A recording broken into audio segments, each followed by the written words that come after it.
সমস্ত সাংবাদিকবৃন্দ, আপনারা এখানে আপনারা কষ্ট করে এসেছেন, আপনাদেরকে জানাচ্ছি শিবচর যুবদলের পক্ষ থেকে সংগ্রামী শুভেচ্ছা অভিনন্দন। এই দীর্ঘ 17 বছর শিবচর উপজেলার যত সাংবাদিক আছেন তারা সত্য প্রচার করতে পারেন না। আপনাদের ভয়ভীতি দেখানো হয়েছে, আপনাদের পরিবারের উপরে হামলা হবে এরকম ভয়ভীতিও দেখানো হয়েছে। স্বৈরাচার হাসিনা দেশ ছেড়ে পালিয়ে গেছে। ছাত্র আন্দোলনের আবু সাঈদ মুগ্ধ সহ যারা শহীদ হয়েছেন তাদের শহীদের লাশের বিনিময়ে আজকে আমরা দ্বিতীয়বারের মতো বাংলাদেশের স্বাধীনতা পেয়েছি। সেই আন্দোলনের মধ্যেও আপনারা প্রচার করতে পারেন না। আপনারা সত্য সংবাদ প্রচার করতে গিয়ে আপনাদের অনেক আহত, অনেক ক্ষয়ক্ষতি হয়েছে সেটা আমি জানি। কিন্তু আমি একটা কথা আজকে আপনাদের বলতে চাই, আজকে যারা তেলবাজ সাংবাদিক সারা বাংলাদেশ তথা আমাদের শিবচর উপজেলায় ছিল তারা কিন্তু এখন দেশ ছেড়ে পালিয়েছে। আপনাদের এখানে যারা উপস্থিত আছেন সবাই কিন্তু আমাদের বাংলাদেশের রত্ন,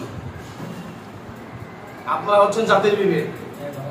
আপনাদের একটা অনুরোধ আমি করতে চাই, বাংলাদেশ জাতীয়তাবাদী যুবদল শিবচর উপজেলার পক্ষ থেকে আপনারা সত্য প্রচার করবেন। আপনাদের পাশে শিবচর উপজেলা যুবদল এবং আমি শিবচর উপজেলা যুবদলের সদস্য সচিব প্রত্যাশী তাইজুল ইসলাম সজীব খান আপনাদের পাশে আগামীতেও ছিলাম, ইনশাল্লাহ সামনে থাকবো। আপনারা সঠিক সত্য সংবাদ প্রচার করবেন। আর শিবচরে কোনো চাঁদাবাজি, কোনো টেন্ডারবাজি, কোনো কিছু চলবে না। শিবচর সুন্দর একটি শিবচর ইনশাল্লাহ আপনাদের মাধ্যমে আমরা গড়ে তুলব।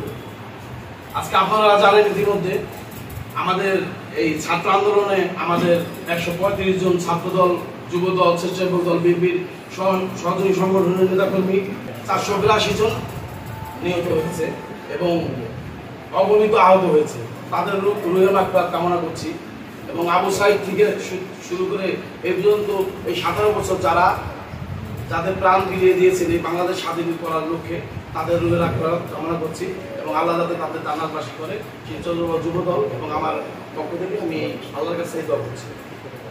আমাদের দেশ নায়ক তারেক রহমান সে আমাদের একটি নির্দেশনা দিয়েছে যে বাংলাদেশে আর কখনো কোনো বাকশাল, কোনো স্বৈরাচার আসবে না।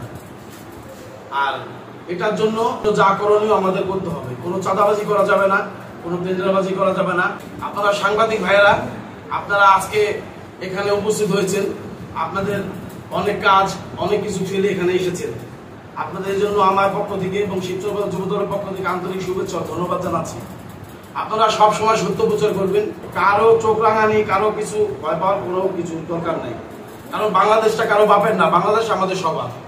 বাংলাদেশে 20 কোটি জনগণ, ঠিক আছে, 20 কোটি জনগণের বাংলাদেশ, কারো একার বাংলাদেশ না।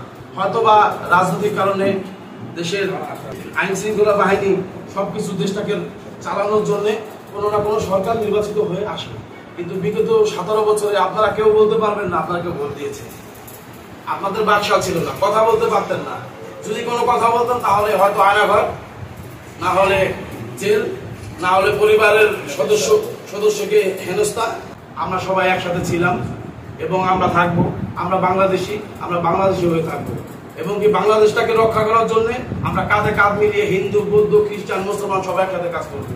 বিগত দিনের যে সুযোগটা আমরা পাইনি। আজকে দেখেন, বাংলাদেশে একটি শিশু জন্মগ্রহণ করবে, একটি শিশু যদি জন্মগ্রহণ করে সে 1,25,000 টাকা ঋণ নিয়ে সে জন্মগ্রহণ করবে। আমাদের দেশটাকে একদম সম্পূর্ণ শেষ করে দেওয়ার প্ল্যান ছিল। কারণ শেখ হাসিনা বাংলাদেশের প্রধানমন্ত্রী হয়ে সে ক্ষমতায় বসবে। সে চেয়েছিল বাংলাদেশের জনগণ, বাংলাদেশের মানুষ তার বাবাকে হত্যা করেছে, সে বাংলাদেশটাকে ধ্বংস করে দেবে। সেটার জন্য সে একতন্ত্র কায়েম করার চেষ্টা করছিল। কিন্তু বঙ্গবন্ধু শেখ মুজিবুর রহমান কেন হত্যা হয়েছিল এটা আপনারা সবাই অবগত আছেন, আমার চিন্তা আপনারা ভালো জানেন। আপনারা সাংবাদিক যারা আছেন তারা পূর্বে যেমন একতাভাবে কাজ করতে পারেননি, সামনে এই ভয়টা করবেন না। যেমন আমাদের হাতে গোনা কিছু দালাল আছে যারা আজকে বাংলাদেশে এই শিবচরের মাটিতে থাকতে পারছে না।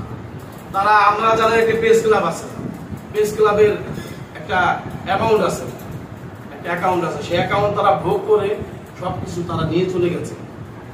তাদের বিচার আপনাদের মাধ্যমে আমি দাবি করতেছি এবং কি আপনারা যারা অনেক নির্যাতিত হয়েছেন, নিপীড়িত হয়েছেন, ঠিক আছে, তাদের প্রতি আমার সংগ্রামী ছাড়া। আপনাদের পাশে আমি ছিলাম, ইনশাআল্লাহ আগামীতে থাকবো। আমি আর কিছু বলতে চাই না, এই বলে আমি আজকে এই মত বিনিময় সভা শেষ করছি। আমি আপনাদেরকে আমার পরিচয়টা সম্পূর্ণ দিয়ে আমি আমার আজকে বক্তব্য শেষ করব। আমি হচ্ছি তাইজুল ইসলাম খান সজীব খান। আমি শিবচর উপজেলা ছাত্র দলের সাবেক সাধারণ সম্পাদক, শিবচর উপজেলা যুব দলের সুপার টু প্রার্থী। তো এই বলে আমি আপনাদের কাছ থেকে আমার জন্য দোয়া করবেন এবং বাংলাদেশের সমস্ত মানুষের জন্য দোয়া করবেন এবং বাংলাদেশের জন্য দোয়া করবেন। বাংলাদেশটা ভালো নয়, বাংলাদেশটা যাতে ভালো থাকে, এই বলে আমি আমার সংক্ষিপ্ত বক্তব্য শেষ করছি। শহীদ জিয়া অমর হোক, খালেদা জিয়া জিন্দাবাদ, তারুণ্যুর রহমান তারেক রহমান জিন্দাবাদ, আনিসুর রহমান দাউদার খোকন ভাই জিন্দাবাদ জিন্দাবাদ জিন্দাবাদ। সবাইকে ধন্যবাদ। আসসালামু আলাইকুম।